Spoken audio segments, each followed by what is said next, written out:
정약용은 사진계의 얼리 어답터였다. 그렇죠.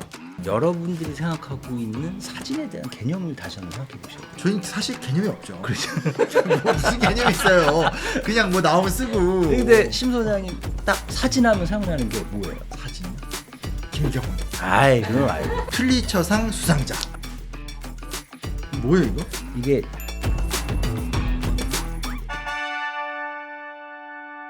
안녕하세요, 신명환입니다. 뭐라고 소개해야 되지? 이게 제가 좀 고민이 되거든요. 저희가 또 깊은 인연이 있습니다. 그렇죠. 지금 나오신 분은 김경훈 기자님이고요. 예, 안녕하세요. 저는 외신 사진 기자로 일을 하고 있고요. 전 세계의 다양한 뉴스를 이 사진에 담아서 보도하는 일을 하고 있는 사진 기자 김경훈이라고 합니다. 되게 겸손하게 소개하셨는데 보통 나오면 이렇게 얘기하지 않죠. 퓰리처상 수상자. 제 입으로 얘기하기는 좀 몇 년 지난 일이라. 상을 한 번 받으면 끝이지 뭘 이렇게 또 해마다 뭐 갱신해야 돼요? 무슨 뭐 토익 시험이에요? 그럼 지금 소속이 어디예요? 지금 로이터 통신에서 도쿄 지구에서 수석 사진 기자로 일을 하고 있습니다. 그러니까 도쿄에서 지금. 네. 그래서 소장이 부르셔가지고 어제 비행기 타고. 거짓말하지 마요. 방송에서 거짓말하는 거 아니야. 내가 뭐라고 그랬어요? 오실 때 뵙자 이렇게 얘기했지 제가 언제? 그래요? 말도 안 돼. 야. 이게 제가 하는 일에 대해서 설명을 드리자면 어떻게 보면 언론사마다 일을 하는 방식이 다 다른데 제가 로이터 통신에 제가 일을 하고 있는 건 절반 정도는 이제 브레이킹 뉴스, 그러니까는 갑자기 벌어지는 뉴스라든가 예정돼 있던 뉴스지만 그때 그날 중요한 거 그런 거를 쫓아다니면서 취재를 하는 게 한 50% 정도 되는 것 같고요. 예를 들어서 불과 얼마 전까지만 해도 이제 인도네시아에서 대통령 선거가 있어서 그 취재를 다녀왔고요. 아까 오시자마자 네. 짜증 내셨잖아. 내가 거기까지 갔다 왔는데. 저 혼자 짜증냈어요. 그냥 얼굴이 탔다는 얘기만 했죠. 나머지 절반 정도는 제가 직접 이제 테마를 정해서 그래서 뭐 제가 좀 관심 갖고 있는 건 이제 두 가지의 테마인데 하나는 이제 지구 온난화 문제 그리고 또 하나는 이제 제가 있는 일본이 한국도 요새 그런 문제를 겪고 있지만 이제 고령화 사회잖아요.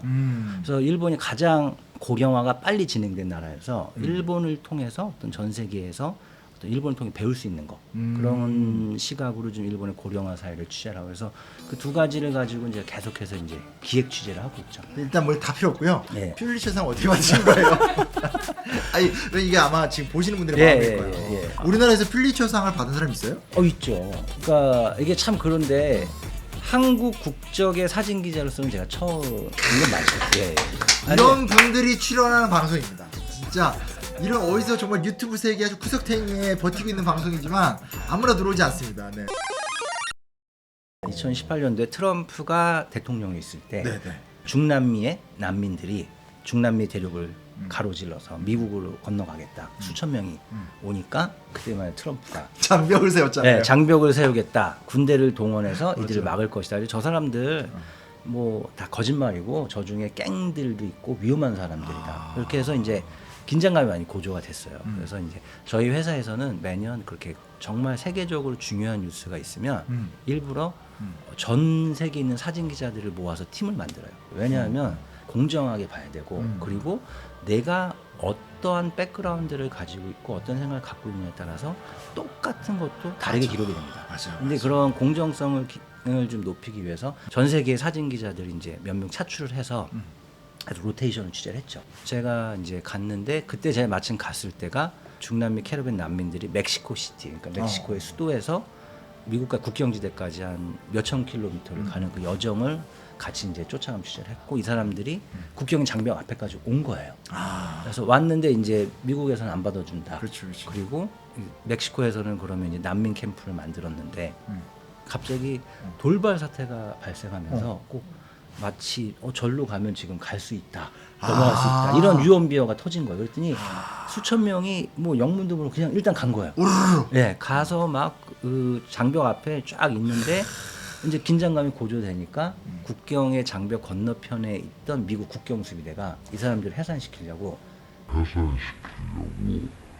체류탄을 쏜 거예요. 제가 마침 한 가족을 이렇게 보고 있었는데 이 가족 앞에 바로 그 체류탄이 떨어지면서 바로 앞에. 네, 이 엄마가 놀래가지고 아이들의 손을 잡고 황급히 도망을 치고 있는데 그 아이들이 기저귀만 차고 있던 어린 아이들이었어요. 그래서 그 사진이 엄청 전 세계로 이제 바로 보도가 되면서 엄청나게 큰 반향을 일으켰어요.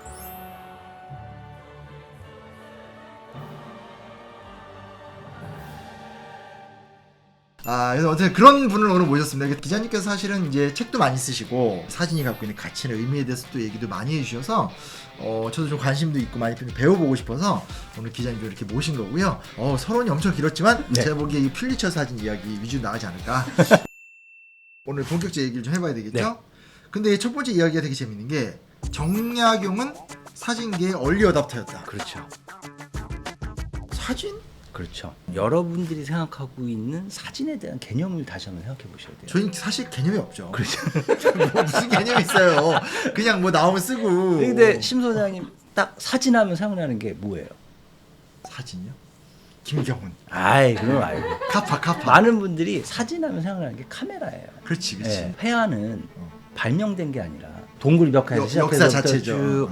근데 사진은 어느 한순간 발명된 거예요. 근데 사진이 발명됐다 그러면 많은 분들이 카메라가 발명됐구나 생각하시는데 그게 아니라 사진술, 한 장의 사진을 만드는 기술이 발명된 겁니다. 그 이야기는 무엇이냐면 재밌어. 카메라는 그 전부터 있었다는 거예요. 그래서 그 전부터 있었던 게 뭐냐면 카메라 옵스큐라라고 그래가지고 카메라 옵스큐라. 옵스큐라가 뭐냐면 어두운 방이라는 라틴어인데 그 시작은 이제 중동 지방으로 거슬러 올라가서 역시 또 아랍의 과학으로 가는 건가요? 그렇죠. 전에 이런 이야기 뭐냐면 텐트를 치고 살고 있는데 안에가 옛날에 깜깜하잖아요. 구멍이 하나 뚫렸는데 여기에 밖에서 들어오는 빛이 통해서 밖의 풍경이 상하 좌우가 반대로 프로젝션처럼 딱 이렇게 보이는 거예요. 그래서 이게 광학의 원리를 알아냈고 그 다음에 이제 렌즈가 발명되면서 점점 이 카메라 옵스큐라가 정말 네모난 상자처럼 만들어진 거예요.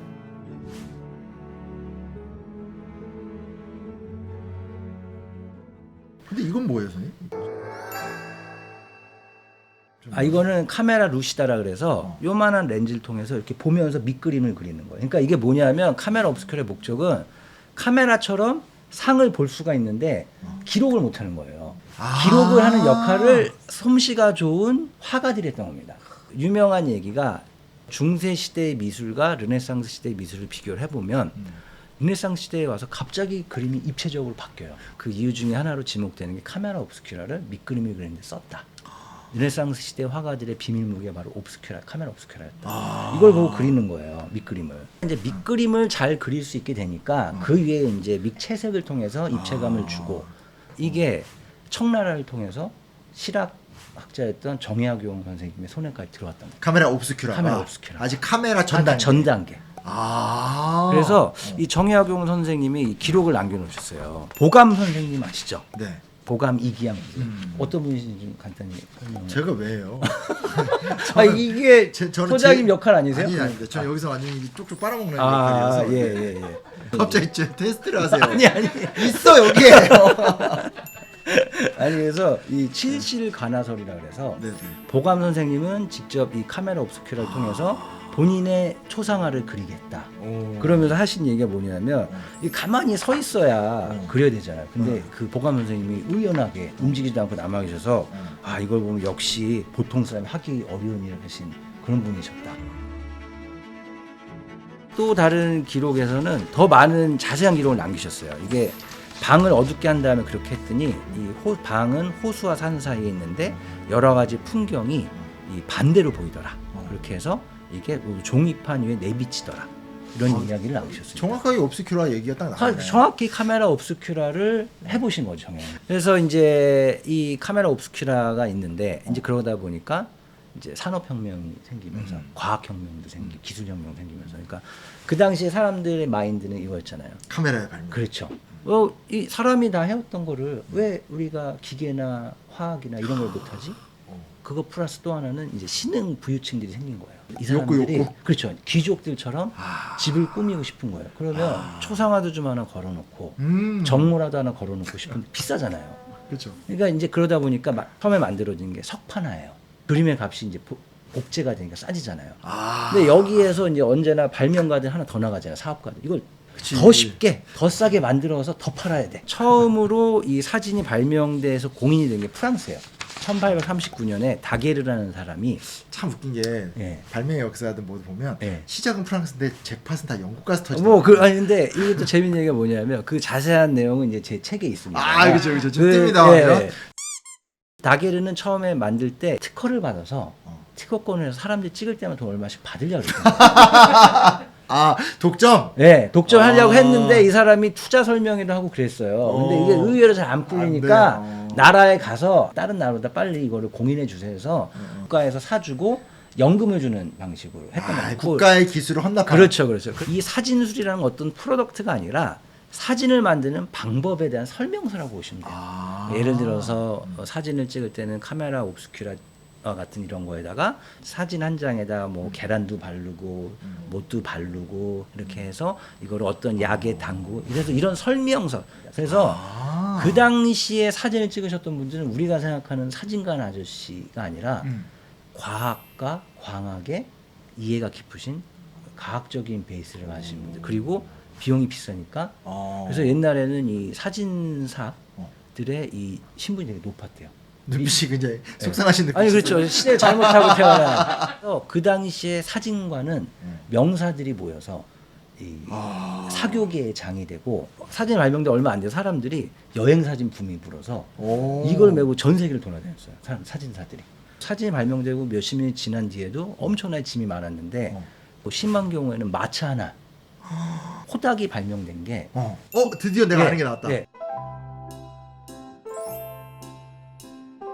코닥이 조지 이스트먼이라는 사람인데 이 사람이 원래 사진과 관련이 없던 사람이에요.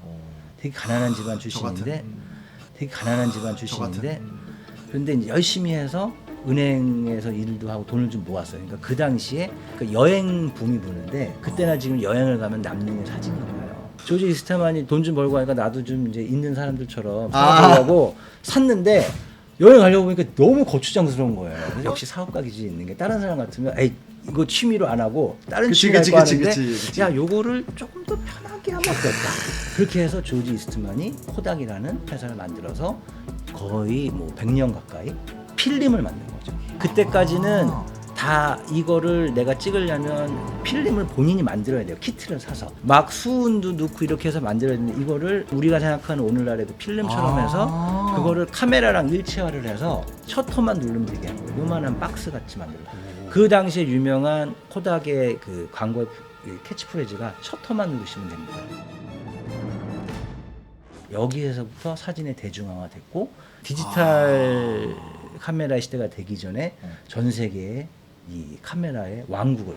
혹시 뭐 거기에 후지 얘기 나오나요 혹시? 후지 제가 아는 건 코닥과 후지 두 개밖에. 후지 코닥과 후지가 이것도 너무 또 다른 얘기인데. 다른 얘기요? 예, 코닥은 이제 문제가 뭐냐면 코닥이 망하게 된 건 디지털 카메라 시대에 적응을 못했다는 건 그렇죠. 잘 알려진 얘기인데 아이러니하게도 디지털 카메라를 처음 그 기술을 만든 데 코닥이에요.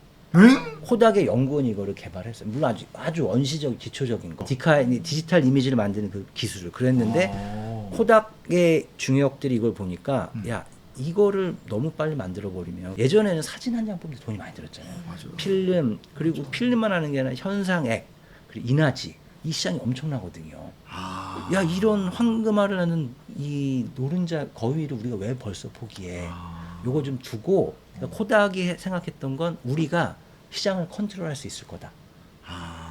우리 할 거 다 해먹고 그 다음에 디지털 시대에 우리가 넘어가면 돼 했는데 다른 데서 치고 들어온 거죠. 뭐 소니라든가 이런 데 치고 들어오니까 한순간에 이 왕국이 무너져. 반면에 후지는 이거를 시대를 잘 이은 거예요. 그래서 필름은 이제 힘들겠구나 했는데 필름을 만드는 게 이게 상당한 정밀 화학이에요. 정말 얇은 층에 여러 가지의 이 화학 약품을 쌓아야 되는 기술이 있대. 이걸 이용해 가지고 화학 약품, 특히 이제 화장품, 자기네 최고의 기술을 이용을 해서 얇게 도포하는 기술은 최고니까 그렇게 해서 후지는 필름 분야는 아직 남아 있는데 그거 이에 이제 화학 이쪽으로 회사가 계속 번성을 했습니다. 사진만 바라보고 있던 코닥은 시대를 잘못 읽어서 파산까지 하고.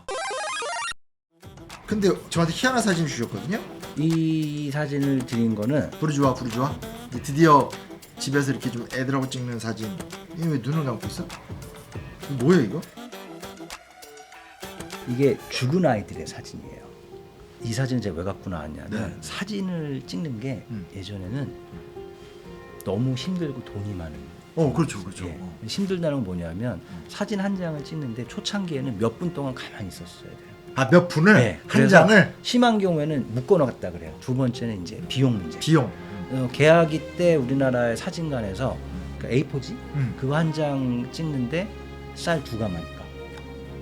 그 당시에 쌀 2가마면 엄청난 거잖아요. 엄청난 거죠. 근데 그게 우리나라만 그랬더니 서양도 마찬가지. 그래서 이 사진에 정말 슬픈 게 뭐냐면 죽을 때나 돼서야 사진을 찍을 수 있었던 거예요. 그러니까 부자들은 마음대로 찍었지만 특히나 애가 일찍 죽으면 그러니까 이 아이의 모습을 기억을 하고 싶은데 그러니까 죽어야 이 아이를 안고 가족이 마침내 이제 비로소 가족 사진 한 장 남길 수 있었던 그런 시절이 있었던 거죠. 진짜. 그 이래서 이게 좀 보면 아버님 어머님의 표정이 예. 너무나 슬픈. 그렇죠. 이거 그렇죠. 이 사진 같은 건 자녀 둘이 어린 나이 둘 다 죽은. 둘 다 죽은 거죠. 예. 이 뒤에는 아예 이제 좀 컸는데 죽었으니까 죽어서 이제 장의사도 부르면 사진사까지 같이 불러서 아이한테 제일 좋은 옷을 입혀서 이런 사진을 찍어서 아이가 죽고 났는데 아이가 보고 싶으니까. 근데 예전에 이 사진 한 장이 이 죽은 아이들을 기념할 수 있는 그런 사진이었고 그래서 이게 참 슬픈 기념사진. 슬픈 기념 사진이죠. 저도 이제 사진에 대해서 아직도 많이 더 공부를 해야 되지만 그래도 제가 있는 이런 사진에 대한 이야기를 가지고 많은 분들이 얘기를 할 때 많은 분들이 옛날 사진에 대한 판단을 하실 때 오늘날의 사진에 대한 이해로 옛날 사진을 판단하려고 하세요. 제가 뭐 이승만 대통령 얘기하려는 게 아닙니다. 뭐 이승만 대통령이 뭐 감옥에 갔다는 게 가짜고 이게 감옥이라는 게 가짜다. 왜냐? 감옥 가는데 이렇게 사람들이 밝은 표정으로 사진을 왜 찍느냐? 오늘날의 감각으로 보면 그런 거예요. 그 당시의 감각으로 보면 그분들이 남길 수 있는 유일한 어떤 몇 안 되는 방법 중에 하나였으니까 그런 식으로 기념사진을 찍듯이 그러니까 지금처럼 우리가 사진을 찍는 어떤 그냥 좋을 때, 즐거울 때 이거와는 다른 역사를 다른 가졌다. 역사죠. 예. 그래서 되게 좀 의미하는 바가 많네요. 일단 이제 그 오늘 첫 얘기 이렇게 하고 끝나고 나서 많이 먹여서 마음을 더 사야 돼요. 오다 보니까 맛집도 많겠더라고요. 일부러 이제 예. 하려고 그런 데서 그러신 것 같아요. 그래서 명당짜리를 잡으셨구나 제가 느꼈습니다. 자, 저희 또 다음 주에 이어서 그 다음 얘기 한번 좀 이어보도록 하겠습니다. 선생님 오늘 감사합니다. 네, 고맙습니다.